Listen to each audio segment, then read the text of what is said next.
सास बहू की बनती नहीं थी। रोज के झगड़े देखकर राहुल परेशान हो गया था। घर में फिलहाल 4 लोग ही रह रहे थे, राहुल, उसकी माँ, पत्नी और उनका एक बेटा। सास और बहू में एक जनरेशन का गैप था, तो कई बातों में अनबन होती रहती थी। राहुल की पत्नी सीमा हमेशा गुस्से में ही रहती थी। जब भी बहस होती तो एक ही बात को वो दोहराते रहती कि पता नहीं इस सास को और कितने दिन झेलना होगा, कहीं चली जाए तो मेरे जीवन में सुकून आएगा। राहुल की माँ गीता ये सब सुनती तो उसे बहुत दुख होता। गीता का पति इस दुनिया से विदा हो चुका था। कई बार वह सोचती कि काश अपने पति के साथ उसका भी देहांत हो जाता तो कम से कम यहाँ रोज मरना ना पड़ता। राहुल का सोचना यह था कि हर घर में ये सब होता ही रहता है। एक दिन ऐसा आ गया कि सीमा और गीता के बीच बहुत बड़ी बहस हो गई। बहस ने अपनी हद पार कर ली और सीमा बहुत आक्रामक हो गई और जो दिल में आया बोल गई। गीता ये सब सहन नहीं कर पाई, इसलिए अपने रूम में जाकर दरवाजा बंद कर लिया। रात तक बाहर नहीं आई। राहुल घर आया और माँ के बारे में पूछा तो सीमा ने कह दिया कि वह सो गई होगी। राहुल भी थक चुका था, इसलिए ज्यादा सवाल नहीं किए। रात में माँ को लेकर राहुल और सीमा में बहस होने लगी। सीमा बोली, माँ को आश्रम छोड़ाओ, इधर अब उनका क्या काम है? पूरे दिन अकेली रहती है, कोई काम भी ठीक से नहीं कर पाती, बोझ जैसे बन चुकी है। राहुल से ये सब बर्दाश्त नहीं हुआ तो चिल्लाने लग गया। उन्हें लगा माँ को ये सब सुनाई नहीं देगा। सीमा ने चिल्लाते हुए कह दिया कि अगर ये औरत एक दिन से ज्यादा इस घर में रुकी तो मैं हमेशा हमेशा के लिए यहाँ से चली जाऊंगी और कभी वापस लौटकर नहीं आऊंगी। राहुल घबरा गया कि ये कैसा इम्तिहान है, माँ को इस उम्र में कहां और किसके भरोसे छोड़ दूं? और इधर पत्नी की धमकी। ये बातें गीता ने सुन ली थी, इसलिए उसने अपने कपड़े और जरूरत की दवाई पैक कर ली। पूरी रात राहुल सो नहीं पाया। अगले दिन रविवार था। राहुल देर से उठा, लेकिन उठते ही उसने देखा कि हॉल में सामान पैक किया हुआ है और माँ तैयार बैठी है कहीं जाने के लिए। राहुल ने पूछा, कहीं जा रही हो माँ? माँ बोली, बेटा मैं जा नहीं रही हूँ, मुझे भेजा जा रहा है। राहुल को सब समझ आ गया। राहुल बोला, माँ रात गई बात गई, छोड़ो कल की बात। सीमा चिल्लाई, आज अगर ये नहीं गई तो मैं चली जाऊंगी।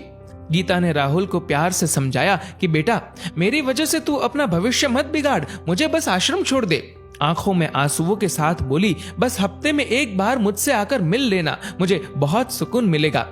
दूर बैठी सीमा ये सब देख रही थी और हल्की आवाज में बोली, शुरू हो गया नाटक इस औरत का, पता नहीं जाते जाते भी और कितने नाटक करेगी।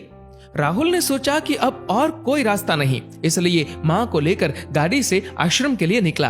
पूरे रास्ते में राहुल प्यार से बात करने के बजाय माँ पर चिल्लाता रहा कि माँ, सीमा दिन भर सबका काम करती है, थोड़ा सा सुन लिया होता तो आज ये नौबत ना आती, थोड़ा सा सहन कर लिया होता तो आज तुम्हें आश्रम ना जाना पड़ता। इतना क्या गुस्सा करना माँ, आपकी वजह से रोज वह परेशान हो जाती है और देखो आज नतीजा क्या हुआ। पूरे रास्ते में माँ ने एक शब्द तक नहीं कहा, सिर्फ आंखों से आंसू निकलते गए।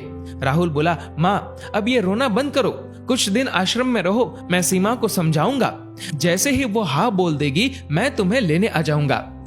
इधर गाड़ी आश्रम पहुंची। माँ बोली, बेटा मेरी एक इच्छा है, पूरी करेगा क्या? राहुल अब थोड़ा सीरियस हो गया कि माँ क्या बोलने वाली है। माँ बोली, बेटा प्लीज अंदर मत आना, मुझे बाहर से छोड़ दे। राहुल ने जिद की कि नहीं माँ, मैं अंदर आऊंगा और सब सेटल करके फिर जाऊंगा। माँ नहीं मानी। आखिरकार राहुल को झुकना पड़ा। राहुल के मन में ख्याल आया कि आखिर माँ ने ऐसी अजीब बात क्यों कही, कुछ तो गड़बड़ है, क्या अंदर सब कुछ माँ के लिए सही तो होगा ना? इस सोच के साथ पहले राहुल ने देखा कि माँ अंदर पहुंच गई और फिर राहुल गाड़ी से बाहर निकला और वहां के सिक्योरिटी गार्ड से पूछा कि क्या आप उस महिला को जानते हो?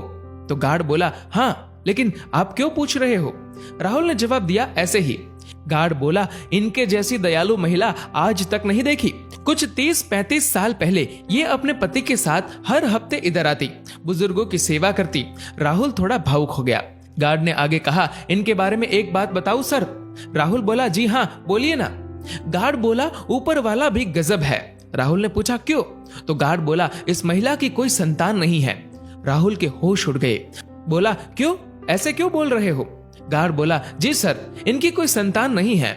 लगभग 30-35 साल पहले ये जब इधर आई थी, रविवार का दिन था और उसी दिन हमारे आश्रम में एक बच्चा आ गया था और उस बच्चे की देखरेख करने वाला इधर कोई नहीं था, तो इन्होंने उस बच्चे को गोद लिया। बहुत ही खुशनसीब बच्चा होगा, पता नहीं अब कहां है। राहुल घुटनों के बल जमीन पर गिर पड़ा। गार्ड ने संभालते हुए पूछा, क्या हुआ सर? राहुल बोला, मैं ही वो पापी बच्चा हूं जिसको इन्होंने गोद लिया था। मैंने ये कितना बड़ा पाप कर दिया। इस पश्चाताप के साथ राहुल अंदर भागा और बिना कुछ बोले, बिना कुछ सुने, हाथ पकड़कर, हाथ खींचकर मां को गाड़ी में बिठाया। मां कुछ बोलती उससे पहले ही राहुल ने कहा, एक शब्द नहीं सुनूंगा मैं अब। मां को एहसास हो गया कि शायद राहुल को सब पता चल गया है।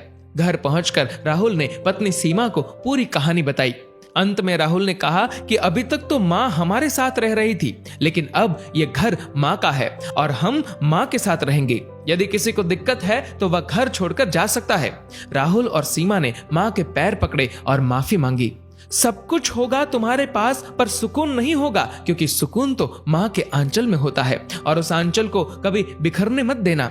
दोस्तों, इस कहानी को लेकर आपकी क्या राय है नीचे कमेंट करके जरूर बताएगा। और अगर आपको ये वीडियो अच्छा लगा हो तो इस वीडियो को लाइक करेगा, शेयर करेगा ज्यादा से ज्यादा लोगों तक। और ऐसे ही और भी इंस्पिरेशनल वीडियोस के लिए सब्सक्राइब करें हमारे यूट्यूब चैनल को और फेसबुक पर फॉलो करें हमारे पेज को।